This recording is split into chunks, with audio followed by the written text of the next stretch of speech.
Bom dia, pessoal do Média Advance. Vamos continuar aquela aula de identificação de funções do orgânico. Vamos ver se hoje a gente termina essas identificações, que agora eu vou entrar nas funções oxigenadas, sulfuradas, nitrogenadas e halitos.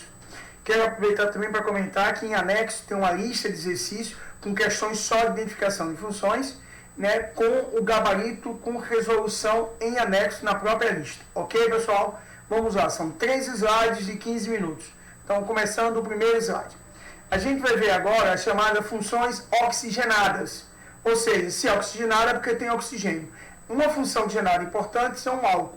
Álcool é todo composto orgânico que caracteriza pela presença do grupo funcional hidroxila, OH, ligado a um carbono saturado. Preste bem atenção. O OH tem que estar ligado a um carbono saturado. Se o OH está ligado a um carbono saturado, é um álcool. Aqui é um diálcool ou um glicol. Todo diálcool a gente chama de glicol. Aqui é um álcool e aqui é um álcool. Aqui é um álcool aromático. Por que aromático? Porque tem o anel benzeno. Mas é álcool porque o OH está ligado a um carbono saturado. Sapinho, o que é o carbono saturado? Tem 4 ligações simples. Hibridização sp3. Aqui é um OH ligado a um carbono saturado. É um álcool fechado, de cadeia fechada, mas é álcool. Aqui é um diálcool. Tem 2 OH ligados a carbonos saturados. É bom lembrar que diálcool assim, vizinho, nós chamamos de vicinal. Mas não pode existir um diálcool no mesmo carbono. Jamais vão ter 2 hidroxilas no mesmo carbono. Por que não tem? Porque a tendência é desidratar e virar uma carbonila. Então você não tem como ter 2 hidroxilas no mesmo carbono. Ok, pessoal? E aqui é um monoálcool. Bom, o colesterol, lá na bioquímica, o professor já discutiu, o colesterol é porque tem 4 anéis. Todo esteroide tem 4 anéis. Então, o colesterol é um esteroide. Toda estrutura que tem 4 anéis juntos, nós chamamos de esteroide. O colesterol é um esteroide, mas é da função álcool. É um álcool muito pouco solúvel no sangue, mas é um álcool porque ele tem OH ligado ao carbono saturado. Ok, pessoal? Então, aí você tem agora os enóis. Enol é quando eu tenho um OH ligado a um carbono com ligação dupla. Porque o nome enol, en vem de dupla, ol de álcool, de OH. Então, tendo OH ligado ao carbono com ligação dupla, nós chamamos de enol, ok? E esses enóis têm no começo um nome estranho, álcools vinílicos, né, como se fosse álcool de origem do etinil, mas não é muito correto. O certo é chamar de enol. Não são estáveis, a tendência é perder essa nuvem entre carbonos para o oxigênio, formando uma nova função orgânica. Mas tem enóis, agora não são estáveis. Como existe enol, existe inóis. Inóis seria quando o OH está ligado a um carbono com ligação tripla. E fenol, quando o OH está ligado diretamente a um anel aromático. Então você tem 4 funções com o grupo OH, pessoal. Álcool, OH ligado ao carbono saturado. Enol, OH ligado ao carbono com ligação dupla. Inol, OH ligado ao carbono com ligação tripla. E fenol, OH ligado diretamente ao anel benzeno. Por que o nome fenol? Porque benzeno germânico é feno. Então, como ele vem do feno e recebeu o grupo OH, nós chamamos de fenol. Tudo bem? Então, essas são as 4 funções que tem o grupo OH. Nesse momento, a gente só está identificando as funções, tá certo? Então, eu tenho 4 funções com o grupo OH. O THC, né, uma substância muito comum em algumas ervas naturais, ela também tem a estrutura fenólica, ok? Outras funções oxigenadas, essas que tem a carbonila agora. Primeiro a gente discutiu o grupo OH. Grupo OH eu tenho álcool, enol, inol e fenol, beleza? Agora eu vou para o grupo carbonila. Sabia o que é carbonila? C-O. Mas se o carbono é da 4A, ele tem direito a 4 ligações. Se ele tem C-O, estão sobrando 2. E é isso que vai fazer a diferença. Essas 2 ligações livres da carbonila vai perceber que pode formar 2 funções distintas. Quando essa ligação está ligada a cadeia carbônica, mas está ligada a um H, obrigatoriamente tem um H pelo menos ligado à carbonila, nós chamamos de aldeído. Quando eu não tenho um H ligado à carbonila, só cadeia carbônica, nós chamamos de cetona. Então isso aqui é um aldeído, isso aqui é uma cetona. Então a menor cetona pega 3 carbonos, um carbono aqui e a carbonila. O menor aldeído só tem um carbono, pode ser H aqui. Por exemplo, a glicose é um aldeído, porque ele tem um grupo aldeído além da função álcool. É um poliálcool aldeído. Por isso que a gente chama de aldose. E a frutose é um poliálcool com grupo cetona, por isso nós chamamos de cetose. Eu quero aproveitar para comentar esse desão. Esse desão é de destrógeno, mas não é de isomeria ótica, pessoal. Esse destrógeno é porque esse carbono aqui, é o último mais afastado do grupo aldeído, tem um OH voltado para a direita, por isso que é destrógeno. O último OH mais afastado do grupo cetona, carbonila, tem um OH para a direita. E por que esse não conta? Porque eu só vou contar carbonos assimétricos. O carbono assimétrico mais distante do grupo funcional, do carbono que a gente chama numérico, se o OH está para a direita, é o D maiúsculo. Se o OH estiver para a esquerda, é o L maiúsculo. Não tem nada a ver com isomeria ótica. Tá? Isso aí é da bioquímica. É D de destrógeno maiúsculo. Isomeria ótica é D minúsculo. É destrógeno, mas é minúsculo ou sinal de mais. Levógeno, que é a esquerda, ou L minúsculo, ou sinal de menos. Ok? Então, com carbonila eu posso ter aldeídos e cetona. E esse é o exemplo que mais cai no vestibular, é glicose e frutose. A glicose é uma aldose e a frutose é uma cetose. Uma cetona também muito comum é a menor cetona, com 3 carbonos, que a gente chama de acetona. Ok? Mas depois lá em nomenclatura a gente vai discutir isso. Eu tenho a função éter. Éter é quando eu tenho um oxigênio entre 2 carbonos. Ou seja, oxigênio na posição de um heteroátomo. Então, esse é o menor éter, 2 grupos de carbono e oxigênio no meio. Esse éter, como os lados são iguais, a gente chama de éter simétrico. Esse éter já seria assimétrico. Você tem esse ligante diferente desse. E esse éter voltava a ser simétrico. Então, ou também é assimétrico. Tem 2 ligantes e aqui tem 3 carbonos. Então, quando os ligantes são iguais, é simétrico. Quando os ligantes são diferentes, é assimétrico. Esse aqui também é um éter, tudo é éter. Agora, quando o éter é cíclico, nós chamamos de epóxi. Por isso tem uma coisa chamada dupla-epóxi. Ela é feita, é um polímero feito com esse éter. Ok? Os éteres cíclicos são chamados de epóxi, ou óxidos orgânicos. Ok, pessoal? São os éteres cíclicos. Funções oxigenadas com ácido carboxílico. Aí você tem a carbonila ligada à hidroxila. Aí você tem esse grupo que a gente chama de carboxila, que é o grupo funcional. Por que ele é ácido? Porque nesse processo é fácil dele soltar esse H. Quem solta só o H tem característica ácida. Se ele soltar o OH, que ele pode soltar, aí a característica dele seria básica. Mas a tendência é liberar o H, dando a acidez à estrutura. Ok? Aí eu coloquei aqui alguns ácidos. Vocês estão percebendo aí? Alguns ácidos.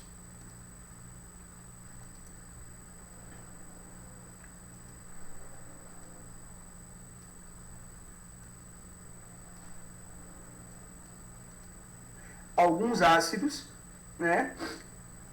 Importantes. É o ácido butírico, o ácido valérico, mas são ácidos carboxílicos, porque tem a carboxila na sua estrutura.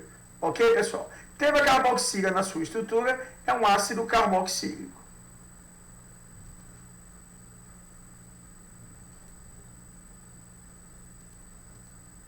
Então vamos lá. Uma função oxigenada aí, um outro composto, um outro ácido importante, são os ácidos carboxílicos que a gente chama de ácido graxo.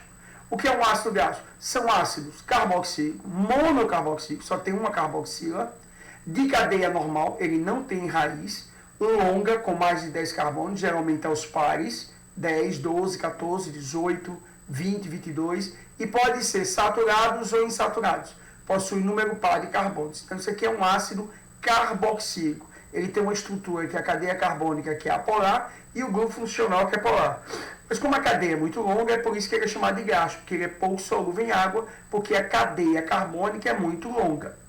A numeração da IUPAC para a nomenclatura começa pelo grupo funcional, que é número 1, número 2 e assim por diante. Mas a bioquímica começa pelo carbono último. Como é o último carbono, ele recebe a letra grega última ômega. Por isso começamos a chamar de ômega. E o que é um ômega 3? É porque começando do final, ao terceiro carbono tem a primeira dupla. Na verdade, ômega 3, 6, né? 3, 4, 5, 6 aqui, 7, 8, 9. É o ômega 3, 6, 9. Esse é o ômega 3.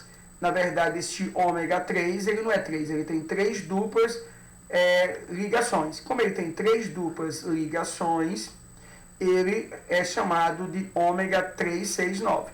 A bioquímica chama só de 3 porque pegou o primeiro carbono. Ômega 6 é porque o primeiro carbono que tem a dupla está no sexto. Mas o ômega 6, na verdade, tem 2 duplas, no 6 e no 8. Então, isso aqui a gente chama de ácido graxo. É um ácido carboxílico, mas recebe o nome de ácido graxo porque tem cadeia longa, uma carboxila e normal, pessoal. E ácido graxo é importante por causa das questões bioquímicas da Consultec. Você tem que estar de olho nisso. Ele falou o nome ácido graxo, já sabe. Tem no mínimo 10 carbonos, cadeia normal, ok? Pode ser saturado ou insaturado. Quando ele é saturado, tende a formar gordura. Quando ele é insaturado, tende a formar óleo. Quanto mais insaturado, maior a tendência de formar óleo. Quanto mais saturado, maior a tendência de formar gordura. Ou seja, esse nível de insaturação altera a propriedade que é o ponto de fusão. Se ele é saturado, ele tende a ir para a fase sólida. Se ele é insaturado, ele tende a ir para a fase líquida. E se altera a fase, é porque alterou o ponto de fusão. Não é isso, pessoal? Então vamos lá. Tem mais tempinho aqui nesse primeiro slide. Aí os ésteres, que é consequência dos ácidos. Você tem um ácido carboxílico que vai reagir com álcool. Aí o que acontece? Sai esse H e o OH formando a água. Esse R encosta no oxigênio, formando o éster. Essa reação é chamada de esterificação, formação de um éster. Então, ésteres são compostos resultantes da reação de esterificação. Nome dado à transformação entre um álcool e um ácido carboxílico. Você tem um ácido aqui, pessoal, aí o ácido. Esse H do ácido pega o OH do álcool e forma água. Esse R livre encosta no oxigênio. E aí você tem o éster. Essa reação, nesse sentido direto, é chamado de esterificação. No sentido inverso, é hidrólise, como acontece na físico-química. Ok? E o que é uma transesterificação? É um éster que você vai reagir com outro álcool. E aí ele vai trocar um dos ligantes. Ele trocou aqui o R1 com o R2. E aí formou um novo éster e um novo álcool. Então essa reação, quando você permuta uma parte do éster com álcool, a gente chama de transesterificação. E por que essa reação é importante? Porque a produção de biodiesel, na verdade, é uma transesterificação. Ok? Você tem um éster de cadeia muito longa, né? 33 carbonos no mínimo, e o diesel, né, que é um derivado do petróleo, ele tem 17 carbonos. Então o motor está preparado para queimar 17 e não 33. Como o óleo natural, ele tem no mínimo 33, a gente precisa quebrar a cadeia desse óleo. E aí por isso foi chamado de biodiesel. Ele vai ter uma cadeia semelhante à do diesel, mas ele é de origem vegetal. Correto? Ou seja, ele é renovável. E aí a reação que produz o biodiesel é a transesterificação, que a gente vai discutir reações depois. Eu estou comentando, aproveitando e comentando, porque são reações importantes no nosso vestibular, somente o da Consultec. A ideia da transesterificação, a ideia da fabricação de sabão, que depois a gente vai discutir. Então, esta é de extrema importância. Os ésteres são responsáveis pelo aroma, pelo flavor dos frutos. Então, esse cheiro que os frutos têm, geralmente é dado por um éster. Aí você tem aí a reação de transesterificação, pessoal. Aqui, ó. Você tem um óleo, uma gordura, que é um triéster. Aqui é um éster, aqui é um outro éster, aqui é um éster, um triéster. E aí você reagiu com hidróxido de sódio. Como o sódio é extremamente positivo, ele vai encostar no oxigênio. Aí quebra essa ligação. Como são 3 mol, quebra essa e quebra essa. Aí forma um sal que a gente chama de sabão. Essa reação é chamada de saponificação. E essa parte que saiu aqui é CH3, CH2, CH2, CH e CH2. Aqui é CH, viu? Tem um êxito e não está com 5 ligações. CH. E o OO recebe o H e forma o álcool, a glicerina ou glicerol. Esse subproduto é que é nosso problema, porque a produção de sabão ou de biodiesel produz glicerol. Já na transesterificação, que é a produção de biodiesel, você tem esse triéster. Aí você adiciona um álcool de cadeia menor, já que esse álcool aqui ele tem 3 estruturas juntas, né? Então ele era um triálcool antes, então você vai adicionar um monoálcool, aí quebra as cadeias, ficaram menores e essas cadeias nós chamamos de biodiesel. 3 tipos de biodiesel e mais o glicerol. Então essa é a fabricação do biodiesel, que é uma transesterificação, e essa é a fabricação de sabão. Essa reação é catalisada por hidróxido de sódio, mas sólido, sem adicionar água. Porque Porque se adiciona água, vira sabão, porque o hidróxido sólido vira uma solução de soda cáustica e aí vai formar o sal. Não pode formar o sal. Então, para evitar a formação do sal, que é o sabão, na produção do biodiesel, o catalisador geralmente é hidróxido sólido, sem adição de água. Ok, pessoal? Eu vou dar uma paradinha aqui, pessoal, porque eu acertei, assim, vídeos de 15 minutos. Né? Essa é a parte 1, daqui a pouco a gente vai para a parte 2 e depois a parte 3. E lembrando que vocês têm uma lista de exercícios com 20 questões para serem respondidas. E ao mesmo tempo eu estou à disposição no Zap no 988-55.000, além do grupo do Médio Advance que eu estou lá de plantão aguardando a sua dúvida, pessoal. E no meu celular particular, à vontade, todos os dias. Afinal, todos nós estamos nesse processo, né? Nesse grande processo que é a chegada e passar no vestibular, ok? Chego já para a segunda parte da aula, ok, pessoal? Chego já, um cheiro.